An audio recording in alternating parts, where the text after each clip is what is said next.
بسم اللہ الرحمن الرحیم محترم ساتھیو السلام علیکم دوستو، واقعہ کربلا کا ایک نہایت ظالم اور شفاق کردار شمر ذی الجوشن کی بیٹی واقعہ کربلا کے بعد ایک دفعہ امام زین العابدین علیہ السلام کے پاس حاضر ہوئی تو امام زین العابدین علیہ السلام نے اس کو دیکھ کر کیا فرمایا؟ محترم ساتھیو، شمر بدبخت کی نسل اس کے کس بیٹے یا بیٹی سے جاری ہوئی اور آج کے دور میں شمر بدبخت کی اولاد دنیا کے کون سے خطے میں آباد ہے؟ اور شمر بدبخت کا واقعہ کربلا کے بعد عبرتناک انجام کیا ہوا تھا؟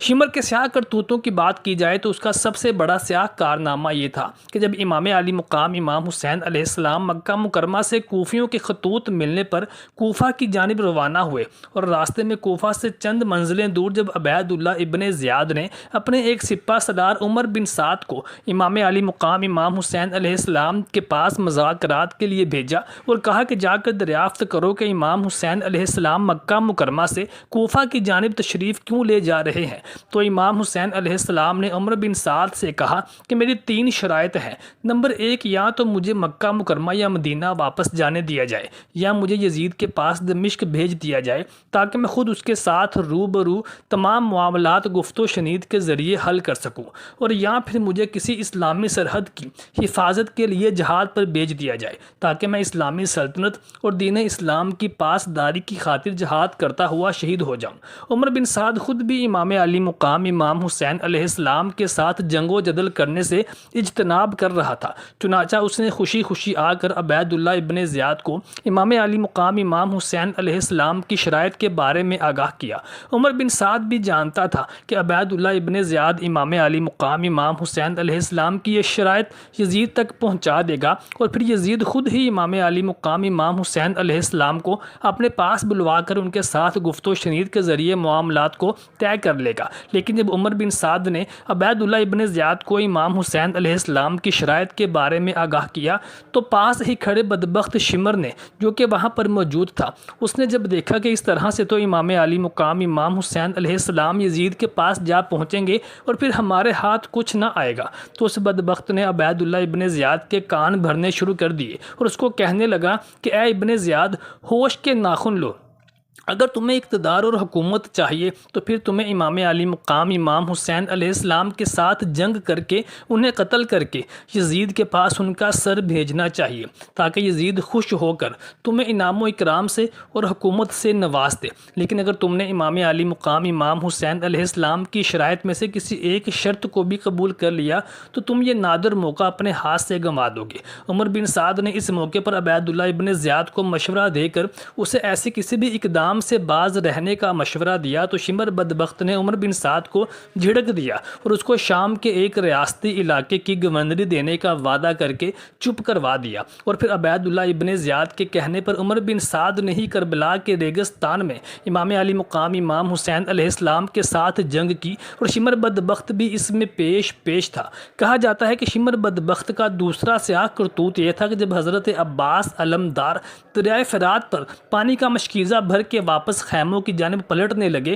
تو یہ شمر بدبخت ہی تھا جس نے امام علی مقام امام حسین علیہ السلام کے بھائی حضرت عباس علمدار کے بازو قلم کروا دیے تاکہ وہ مشکیزہ اپنے ہاتھ میں پکڑ کر خیموں کی جانب نہ جا سکے، اور پھر جب حضرت عباس علمدار اپنے ہاتھ کٹنے کے باوجود اس مشکیزے کو اپنے منہ سے پکڑ کر خیموں کی جانب اپنا گھوڑا سرپٹ بگاتے ہیں تو شمر بدبخت کا ہی یہ ایک سیاہ کارنامہ تھا کہ اس نے حضرت عباس علمدار پر تیروں کی بوچھاڑ کروا دی اور آپ کو شہید کروا دیا۔ محترم ساتھیو، شمر بدبخت نے واقعہ کربلا میں جنگ سے پہلے بھی ایک بہت بڑا سیاہ کارنامہ سر انجام دیا تھا۔ وہ یہ تھا کہ حضرت عباس علمدار کو شمر بدبخت نے لالچ دی تھی اور کہا تھا کہ اگر تم امام حسین علیہ السلام کا ساتھ چھوڑ دو گے تو تمہیں اور تمہارے بھائیوں کو کچھ نہیں کہا جائے گا، کیونکہ کل جنگ ہوگی اور امام علی مقام امام حسین علیہ السلام کے سارے خاندان کو قتل کر دیا جائے گا، یہ طے ہو چکا ہے، یزید کا ہمیں حکم مل چکا ہے۔ لیکن اگر تم امام علی مقام امام حسین علیہ السلام کا ساتھ چھوڑ دو گے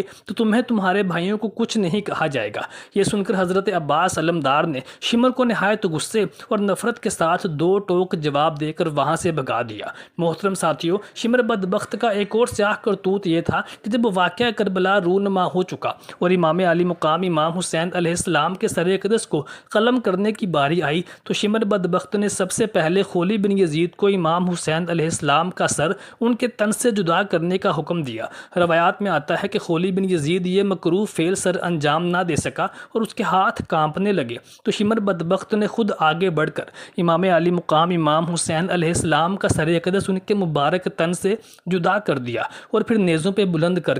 لہرا کر دمشق میں یزید کے پاس بھجوا دیا۔ شمر واقعہ کربلا سے پہلے حضرت علی کرم اللہ وجہ الکریم کی فوج کا سپاہی تھا اور یہ جنگ جمل اور جنگ صفین میں حضرت علی رضی اللہ تعالیٰ عنہ کی جانب سے بنو امیہ کی افواج کے خلاف برسر پیکار رہا، لیکن حضرت علی کرم اللہ وجہ الکریم کی شہادت کے بعد امام حسن مجتبیٰ علیہ السلام نے جب معاویہ کے ساتھ صلح اختیار کی اور مسلمان شورشوں اور فتنوں کا شکار ہوئے تو اس دوران اس بدبخت کے دل میں اہل بیت کا بغض اور نفرت پیدا ہوئی اور یہ حضرت علی رضی اللہ تعالیٰ عنہ کی فوج سے لڑنے والا ایک سپاہی حضرت علی رضی اللہ تعالیٰ عنہ کی اولاد کا ہی کربلا میں قاتل بن گیا۔ محترم ساتھیوں، روایات میں آتا ہے کہ شمر بدبخت نے جب اہل بیت اطہار کے خیموں کو لوٹ کر جلانے کا حکم دیا تو اس کے ہاتھ میں اہل بیت اطہار کے ساز و سامان سے کچھ سونا برآمد ہوا جو کہ اس نے خود رکھ لیا، اور واقعہ کربلا کے گزر جانے کے کچھ سال بعد اس نے اس سونے میں سے کچھ سونا اپنی ایک بیٹی کو دیا۔ اس کی بیٹی نے اس سونے کو ایک سنار کے پاس جا کر اس کو کہا کہ مجھے اس سے کچھ زیورات بنا دو۔ اس سنار نے شمر کی بیٹی سے وہ سونا لے کر اپنے پاس رکھ لیا اور اس کو کچھ دنوں کے بعد دوبارہ آنے کو کہا۔ جب کچھ دن بعد شمر کی بیٹی دوبارہ اس سنار کے پاس گئی تو اس سے اپنے زیورات کا مطالبہ کرنے لگی تو شمر کی بیٹی کو سنار کہنے لگا کہ تمہارے جانے کے بعد میرے ساتھ ایک عجیب و غریب واقعہ پیش آیا ہے۔ میں نے تمہارا دیا ہوا سونا زیورات میں ڈھالنے کے لیے اور زیورات بنانے کے لیے جیسے ہی آگ میں ڈالا تو وہ جل کر بھسم ہو گیا۔ شمر کی بیٹی کہنے لگی کہ تم بے ایمانی کر رہے ہو اور تمہارا صرف مقصد میرا سونا ہڑپ کرنے کا ہے، تم اسی چکر میں ہو۔ اس نے جا کر شمر کو بتایا تو شمر کے پاس اسی سونے میں سے ایک جو حصہ بچا ہوا پڑا تھا وہ اس سونے کو لے کر سنار کے پاس چلا گیا اور کہا کہ اس سونے کو میرے سامنے آگ میں ڈالو، اور اسی وقت اس سونے کا حصہ ہے جو تم کو میں نے بتایا ہے کہ آگ میں بھسم ہو گیا تھا۔ اس سنار نے جب شمر سے لے کر وہ سونا آگ میں ڈالا تو وہ بھی بھسم ہو گیا اور دھواں اٹھنے لگا۔ یہ دیکھ کر شمر حیران اور پریشان وہاں سے لوٹ آیا۔ محترم ساتھیوں، کہا جاتا ہے کہ یزیدی بدبختوں نے اہل بیت اطہار کی کچھ سواریوں میں موجود اونٹ بھی ذبح کر لیے تھے اور ان کے کباب بھی بنائے تھے، اور جب وہ ان کبابوں کو کھانے لگے تو وہ ان کو نگل نہ سکے۔ شیعہ مؤخذ میں روایات ملتی ہیں کہ شمر بدبخت کی ایک بیٹی بہت ہی دردناک اور موذی بیماری کا شکار ہو گئی تھی۔ اس کی بیماری کی نوعیت بڑی عجیب و غریب قسم کی تھی۔ اس کی پشت آگ سے بھی زیادہ گرم رہتی تھی اور اس کا سینہ یخ ٹھنڈا رہتا تھا۔ اس کی پشت پر برف کی سیلیں رکھی جاتی تھیں لیکن اس کو ان کی ٹھنڈک ہی محسوس نہ ہوتی تھی، اور اس کے سینے کے پاس آگ کی انگیٹھیاں جلائی جاتی تھیں، یہاں تک کہ اس کی کھال جل جاتی لیکن اس کو اس آگ کی گرمائش محسوس ہی نہ ہوتی تھی۔ کسی نے اس کو بتایا کہ تیرے باپ نے میدان کرب و بلا میں اہل بیت اطہار کے نفوس قدسیہ کے ساتھ جو ظلم و ستم روا رکھے تھے یہ انہی کا نتیجہ ہے۔ ابھی بھی خاندان اہل بیت اطہار کے ایک زندہ بچ جانے والے مرد صالح امام زین العابدین علیہ السلام حیات ہیں، ان کے پاس جا کر دعا کرواؤ، اگر وہ تمہیں معاف کر دیں گے تو تمہاری یہ بیماری ٹل سکتی ہے۔ شمر کی بیٹی نے امام زین العابدین علیہ السلام کی بارگاہ میں حاضر ہو کر ان سے دعا کی درخواست کی تو امام زین العابدین علیہ السلام نے